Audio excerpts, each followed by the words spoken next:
when you actually talk to people in food banks, you know, and you find out people are the working poor, not the unemployed who are there as well, and you find people choosing between food and heat. That's absolutely fascinating in this world where Britain is supposed to be the 5th most successful economy in the world. Dag 6. En ik sprak vandaag met de Schot Paul Laverty, al meer dan 20 jaar de vaste scenario-schrijver van Ken Loach. We hadden het over armoede, zelfrespect en de ongevoelige overheid. Allemaal onderwerpen die centraal staan in de film I, Daniel Blake. Een sociaal drama over een oudere timmerman en een jonge ongehuwde moeder die geen werk kunnen vinden en door de uitkeringsinstanties van de kastje naar de muur worden gestuurd. Zonder centen en als ze zich niet houden aan de Kafkaeske regels, ook nog met een strafkorting. What started the journey that eventually became I, Daniel Blake? What fascinated us at the beginning was this massive distortion between fact and fiction. We've noticed over the years this massive campaign denigrating and insulting and punishing people on welfare as if they were scroungers and bloodsuckers.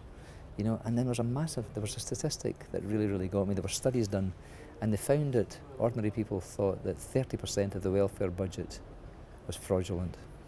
That's a Billions lot. of pounds, yes. That's a lot. The reality is at 0.7%. That's All not right. so much. It's almost nothing. Which was dwarfed by unclaimed benefits, which in turn was dwarfed by many scores of times by unpaid tax. So it's very interesting, isn't it, what the public think is reality, and it's so massively skewed. It's absolutely, totally distorted. I've tried to explain to the woman, I've never been to Newcastle before. We've just moved up here from London. I've been here a few days. I don't know where I'm going, okay? I was on the bus, it's gone the wrong way. We've got off the bus, run, so that wasn't any more late. She just doesn't want to know. She doesn't want to know. And now she's telling me she's going to refer me for a sanction. What I want you to do is listen to me, okay? The lady's told you what's right. There's rules here, rules that we have to stick to, okay? It isn't against you, but you have a duty. Listen, I'm not saying it's against you me. have All a I'm saying duty to is, be here on time. and I'm explaining to you why I wasn't here on time. You know, I met people whose children were living off biscuits, not eating breakfast before going to school because they'd been sanctioned.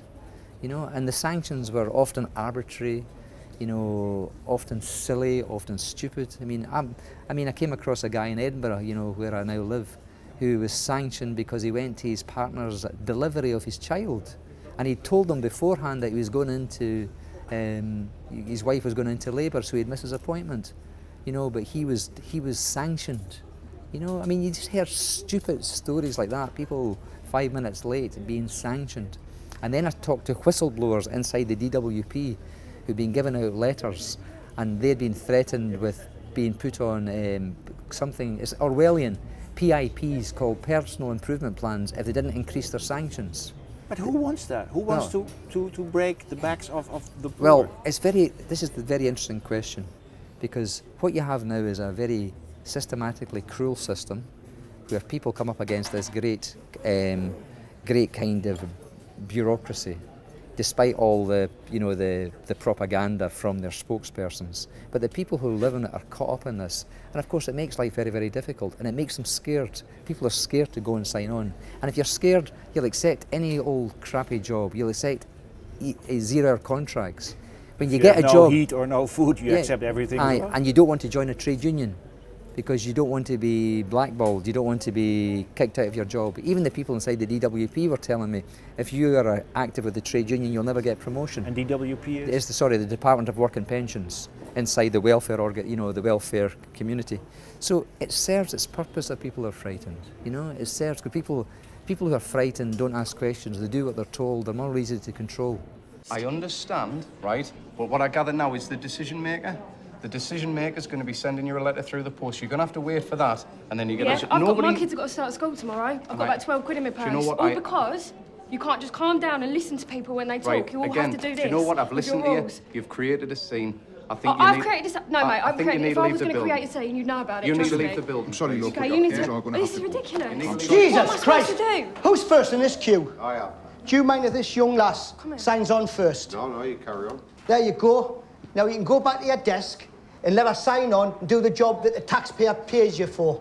You see, in the midst of all this viciousness, you see communities coming together to try and solve a problem.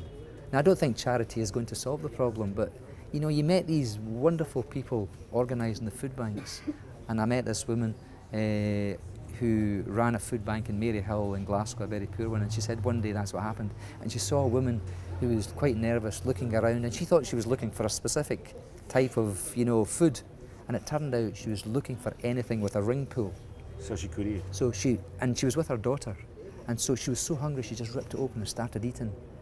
And then her daughter saw her and was humiliated by her mother, and the mother was humiliated by what she had done, and they both ended up crying. And then this big tough Glaswegian woman who's run the help bank, all her friends, they'd all just got in a cuddle and were crying. You know, they were crying because they just said this is wrong. You know, so you saw tremendous kind of empathy, but you know, the people who ran it were tough as nails, you know, because they'd seen all these stories, but they were so touched, you know, by this woman's humiliation and by the fact that in, you know, this country today, people are going hungry. Do you have a partner? No, she's passed away. I'm really sorry to hear that. Thank you. Do you have any dependent children aged under 20 living with you? No, I don't. It's really important we get this filled in because we need to get the process started. Yeah. Excuse me, Anne. Can I have a word, please? Could you just give me 30 seconds, please? We're just Well, getting actually, can I have a word now in my office, thank you? Right. Jesus, I'm getting into trouble now. I'm really sorry. It's me that should be sorry. You just carry on, you're doing good. You know, Anne, we've spoke about this before. That isn't acceptable. I think in this case it's quite reasonable The because... thing is, you're setting a precedence. It's not acceptable. No. But to see bullying by the state in a systematic fashion, you know, it does make your blood boil with anger. Yeah, I can see. And is that a good point to write a script, or do you have to take a moment to have some distance and then start writing? I don't know. I suppose I've always written about something I care passionately, but St. Augustine many centuries ago said, "Hope has two beautiful daughters, anger at the way things are, and the courage to try and change them." So I don't think we should underestimate anger. I think anger's okay by me.